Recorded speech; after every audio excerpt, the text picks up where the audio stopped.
বন্ধুরা, নেটিভ ফ্লেভারে তোমাদের স্বাগত। আজকে নিরামিষের একটি দুর্দান্ত রেসিপি তোমাদের সাথে শেয়ার করব। বাড়িতে কিভাবে ফুলকপির রেজালা তোমরা বানাবে সেটাই তোমাদের সাথে শেয়ার করব। তো চলো রান্নাটা শুরু করি। তো আমি প্রথমে ফুলকপিগুলোকে একটু জল দিয়ে আর নুন দিয়ে ভাপিয়ে নিচ্ছি, তারপরে আমরা রান্নাটা শুরু করব। গ্রেভিটা তৈরি করার জন্য আমি এখানে একটা মশলা তৈরি করব। মিক্সার গ্রাইন্ডারে আমি দিচ্ছি পোস্ত, দিচ্ছি দুধ, লবঙ্গ, এলাচ আর দারুচিনি। আমরা একটা পেস্ট তৈরি করে নেব। তো দেখো, ফুলকপিটা আমি এখানে ভাপানো হয়ে গেছে, আর আমি যে গ্রেভিটার জন্য যেটা তৈরি করলাম সেটাও আমার হয়ে গেছে। তো চলো এবার রান্নাটা শুরু করি। তেল গরম করতে দিলাম। আমরা রান্নাটা সাদা তেলে করব।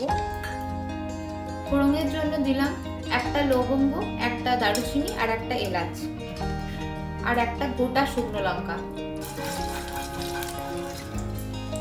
এরপরে আমরা ফুলকপিটাকে ভেজে নেব।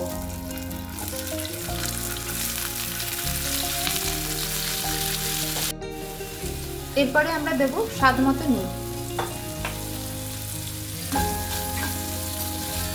দেব 1 স্পুন ঘি।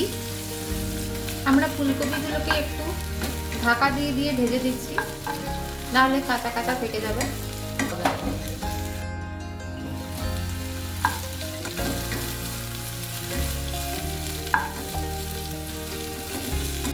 এরপরে আমরা এর মধ্যে দেব 1 স্পুন আদাটাকে আমি গ্রেট করে রেখেছিলাম, আর স্বাদ মতো চিনি, সামান্য পরিমাণে গোলমরিচ গুঁড়ো।